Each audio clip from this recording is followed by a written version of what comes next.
राज्यात झालेली गत राज्यसभा निवडणूक ही झालेल्या प्रचंड उलथापालथीमुळे तसेच आमदारांच्या घोडेबाजारामुळे प्रचंड गाजली होती।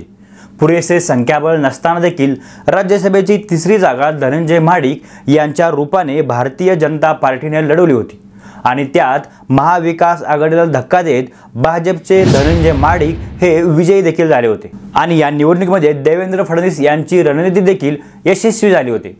त्यामुळे भाजपचे 3 उमेदवार हे राज्यसभेवर निवडून गेले होते। परंतु याउलट आत्ताची होणारी राज्यसभा निवडणूक ही अतिशय शांत आणि बिनविरोध होण्याच्या मार्गावर आहे। या निवडणुकीमध्ये भाजपचे 3, राष्ट्रवादी अजित पवार गट, शिवसेना शिंदे गट आणि काँग्रेसचे प्रत्येकी एक उमेदवार हे राज्यसभेवर निवडून जाणार आहेत। गेल्या काही दिवसापासून राज्यसभेवर कोणाची वर्णी लागणार याबद्दल विविध नावांची चर्चा सर्वत्र चालू होती। पंकजा मुंडे, पार्थ पवार, नारायण राणे, चित्रा वाघ अशा विविध नावांची चर्चा या राज्यसभा निवडणुकीच्या संदर्भात चालू होती।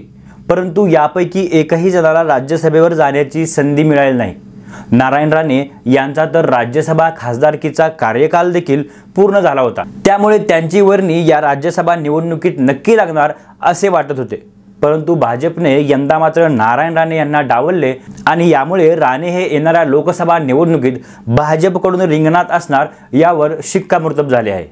राणेंबरोबरच गेल्या काही दिवसापासून राजकीय वनवास बघत असलेल्या पंकजा मुंडे यांचे नाव देखील यावेळी राज्यसभा निवडणुकीमध्ये चर्चेत होते।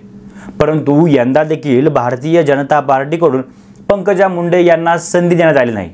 या उलट काल परवाच काँग्रेसमधून भाजपात प्रवेश केलेल्या अशोक चव्हाण यांना मात्र भारतीय जनता पार्टीकडून राज्यसभेची संधी देण्यात आली आहे। त्यामुळे अशोक चव्हाण यांना एक प्रकारे लॉटरीच लागली आहे। राज्यसभा निवडणुकीत आपण निवडून दिलेल्या आमदारांना मतदान करण्याचा अधिकार असतो। आमदारांच्या मतदानानंतरच निवडून आलेला उमेदवार हा राज्यसभेवर जातो।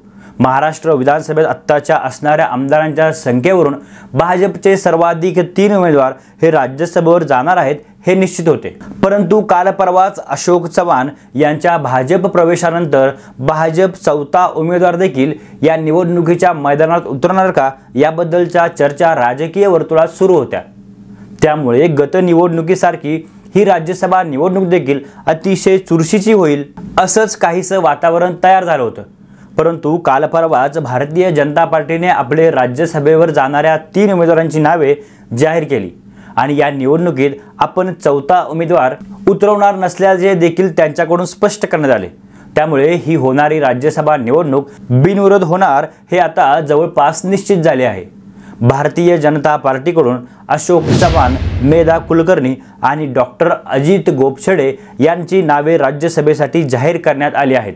तर एकनाथ शिंदे यांच्या शिवसेनेकडून काँग्रेसमधून नुकतेच त्यांच्याकडे आलेला मिलिंद देवरा यांना संधी देण्यात आली आहे। तर राष्ट्रवादी अजित पवार गटाकडून सर्व इच्छुकांना धक्का देत गत राज्यसभा निवडणुकीत राष्ट्रवादी काँग्रेसकडून राज्यसभेवर गेलेल्या प्रफुल्ल पटेल यांचीच पुन्हा एकदा राज्यसभेवर वर्णी लावण्यात आली आहे। प्रफुल्ल पटेल यांचा राज्यसभा खासदारकीचा कार्यकाल अजून जवळपास 4 वर्षे शिल्लक असताना देखील पुन्हा एकदा त्यांनाच ही उमेदवारी दिल्याने सर्वत्र आश्चर्य व्यक्त केले जात आहे। परंतु काही तांत्रिक अडचणीमुळे आपण ही उमेदवारी प्रफुल्ल पटेल यांना दिली असल्याचे राष्ट्रवादी काँग्रेसने स्पष्ट केले आहे। तर महाविकास आघाडीमधून इतर कोणाकडेही पुरेसे संख्याबळ नसल्याकारणाने फक्त काँग्रेसमधूनच एकमेव उमेदवार हा राज्यसभेवर जाणार आहे।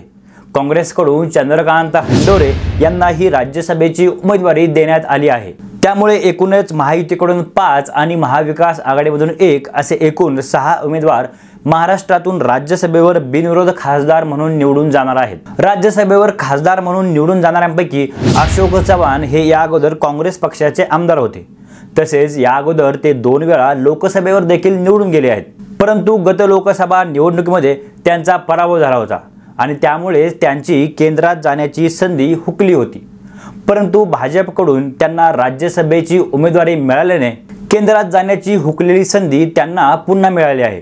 त्यामुळे संबंध चव्हाण समर्थकांमध्ये सध्या उत्साहाचे वातावरण आहे। भारतीय जनता पार्टीकडून दुसरा उमेदवार असणाऱ्या मेधा कुलकर्णी या कोथरूड विधानसभा मतदारसंघांच्या माजी आमदार आहेत। गत विधानसभा निवडणुकीमध्ये स्टँडिंग आमदार असून देखील त्यांची उमेदवारी डावलत तेथून चंद्रकांत पाटील यांना भारतीय जनता पार्टीकडून उमेदवारी देण्यात आली होती आणि ती निवडणूक जिंकत या मतदारसंघातून चंद्रकांत पाटील हे विधानसभेवर निवडून गेले होते। कोथरूडमधून मेधा कुलकर्णी आणि पुन्हा झालेल्या पोटनिवडणुकीमध्ये कसब्यातून टिळक कुटुंबियांना भाजपने उमेदवारी न दिल्याने ब्राह्मण समाजातील नेत्यांना भारतीय जनता पार्टी डावलत आहे का असा एक प्रश्न तयार झाला होता। तसेच मेधा कुलकर्णी ह्या मधल्या काळात काहीशा नाराज देखील होत्या, परंतु त्या भाजपच्या एकनिष्ठ नेत्या म्हणून ओळखल्या जातात आणि त्यांच्या निष्ठेचे फळ भाजपने त्यांना या राज्यसभेची उमेदवारी देऊन दिला आहे। तसेच एका ब्राह्मण चेहऱ्याला राज्यसभेवर पाठवून ब्राह्मण समाजातून असणारी थोडीफार नाराजी देखील दूर करण्याचा प्रयत्न भारतीय जनता पार्टीने केला आहे। तर भाजपकडून तिसरा उमेदवार हा एक नवीन चेहरा म्हणून डॉक्टर अजित गोपछडे यांना राज्यसभेवर जाण्याची संधी देण्यात आली आहे। बाबरी मस्जिद सर करणाऱ्या पहिल्या काही कारसेवकापैकी गोपछडे हे एक आहेत।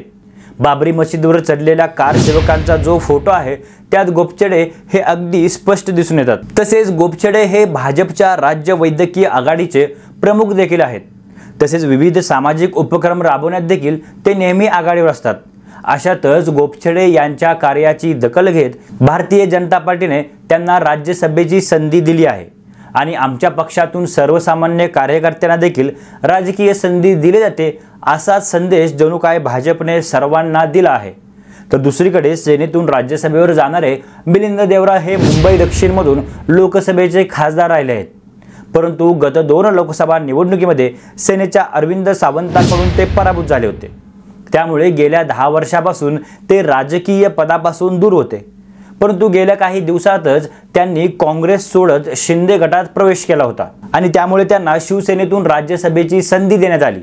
तर याउलट एकनाथ शिंदेने देखील देवरांच्या रूपाने दक्षिण मुंबईत आपली ताकद वाढवण्याचा प्रयत्न यातून केला आहे। राष्ट्रवादी काँग्रेसमधून राज्यसभेवर वर्णी लागलेले प्रफुल्ल पटेल हे अजित पवार गटाचे प्रमुख नेते आहेत। तसेच गत राज्यसभा निवडणुकीत देखील संयुक्त राष्ट्रवादी काँग्रेस पार्टीकडून त्यांना राज्यसभा खासदारकीची संधी मिळाली होती। या राज्यसभा निवडणुकीमध्ये राष्ट्रवादी काँग्रेसमधून कोणाला उमेदवारी मिळणार याबद्दलचे तर्कवितर्क लावले जात होते, परंतु अजित पवार गटामध्ये राज्यसभेवर जाणाऱ्या इच्छुकांची संख्या ही जास्तीची होती। त्यामुळे कोणाला नाराज करत त्या नाराजीचा फटका पक्षाला बसू नये या कारणाने इतर कोणालाही राज्यसभेची उमेदवारी न देता प्रफुल्ल पटेल यांनाच ही उमेदवारी परत एकदा देण्यात आली आहे। तर महाविकास आघाडीतील काँग्रेसमधून चंद्रकांत हंडोरे यांना राज्यसभेवर संधी देण्यात आली आहे। गत विधान परिषद निवडणुकीमध्ये पुरेसे संख्याबळ असताना देखील हंडोरे हे पराभूत झाले होते। त्यामुळे काँग्रेस पक्षातील वातावरण हे काहीसे शंकास्पद तयार झाले होते आणि हंडोरे देखील या पराभवामुळे नाराज झाले होते। त्यामुळे काँग्रेसने हंडोरे यांची राज्यसभेवर वर्णी लावत त्यांची नाराजी दूर करण्याचा प्रयत्न या संधीतून केला आहे। एकूणच ही राज्यसभा निवडणूक ही बिनविरोध होणार असल्या कारणाने महायुतीचे 5 तर महाविकास आघाडीचा 1 खासदार हा महाराष्ट्रातून राज्यसभेवर जाणार आहे। तसेच ही निवडणूक बिनविरोध होणार असल्या कारणाने आमदारांचा घोडेबाजार देखील यंदा आपणाला पाहायला मिळणार नाहीये। येणाऱ्या लोकसभा निवडणुकी डोळ्यासमोर ठेवून या उमेदवारांना विविध पक्षातून संधी देण्यात आली आहे। त्याचा फायदा येणाऱ्या लोकसभा निवडणुकीमध्ये कोणत्या पक्षाला होणार हे पाहणं महत्त्वाचं ठरेल। तर दुसरीकडे ज्यांना ही राज्यसभेची संधी मिळाली नाही त्या नेत्यांची पुढची भूमिका काय असेल हे देखील येत्या लोकसभा निवडणुकीमध्ये आपणाला पाहायला मिळेल। एकंदरीत राज्यसभेवर बिनविरोध निवडून गेलेल्या या उमेदवारांबद्दल तसेच या उमेदवारांऐवजी इतर कोणाला राज्यसभेवर जाण्याची संधी द्यायला हवी होती का याबद्दलचं आपलं मत काय आहे हे नक्की आपण आम्हाला कळवा। तसेच राज्यसभा निवडणुकीबद्दलचा हा व्हिडिओ आपल्याला कसा वाटला ते देखील कमेंट बॉक्समध्ये कळवा। तोपर्यंत धन्यवाद।